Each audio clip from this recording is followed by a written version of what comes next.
Okay. I want to give you guys like a linear journey and a thing into why I think the way I think and how I feel about this current situation. But for now, I'm just going to give you a quick update, and that is uh, my entire family is dealing with my mom's mental health. Um, she is having paranoid delusions, and she is, it seems to me, and probably to almost anyone from an outside perspective, that she is suffering from Alzheimer's and or dementia. But she does like remember main things like our names and where she's at and all that kind of stuff. But it's as though she doesn't know where she's at now. Um, what I believe happened, and finally, like at the end, the doctors, this is kind of what they say. Uh, but I've known and believed this the entire time because I myself have experienced it, and several other family members on her side have all gone through, like just say it's a nervous breakdown.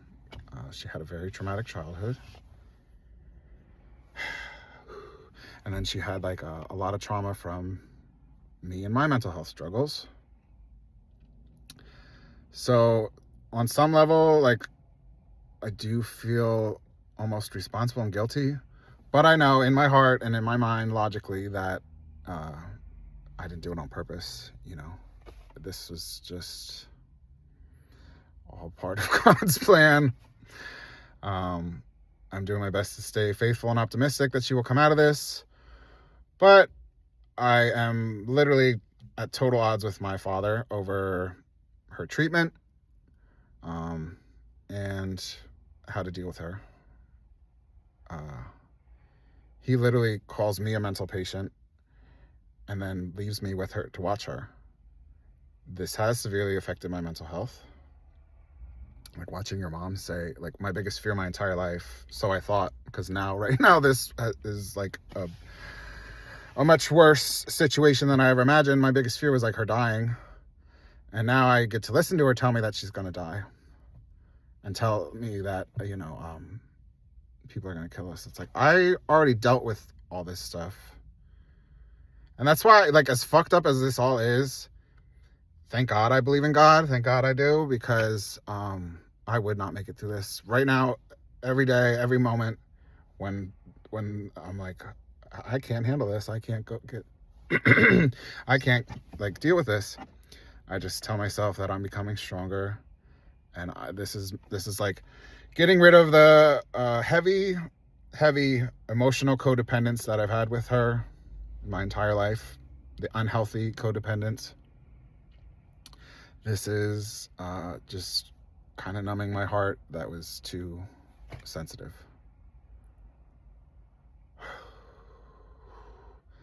So anyway, to make matters worse, I don't know if I just said this. I'm literally so scatterbrained right now. I'm sorry.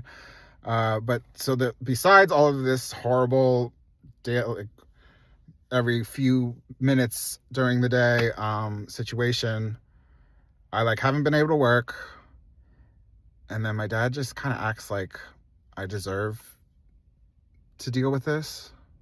I don't really know what he thinks or says, because he doesn't. He's so mentally disturbed himself.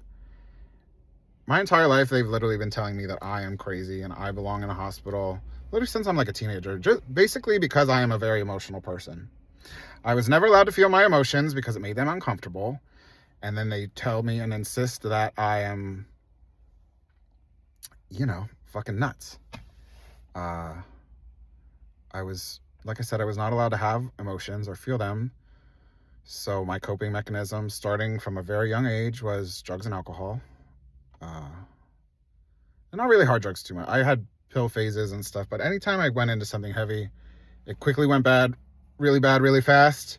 So I had to step back. It either sent me right into rehab and or I was just kind of like, no, I can't do that. Again, thank God. But yeah, so then every time that I've gotten sober as an adult, I of course, had trouble at first and still do occasionally modulating my emotions and feeling the weight of the world or whatever, like without numbing from external substances. And it did. And then again, also when I'm getting sober, like all of my trauma from the past, all of my issues with my parents that I just swallowed and always felt like, I internalized them and just was like, oh, it's my fault and everything's my fault. And then I get sober and I'm like, oh, wait, actually, it takes two. And you affected me in these ways. They don't want to hear it.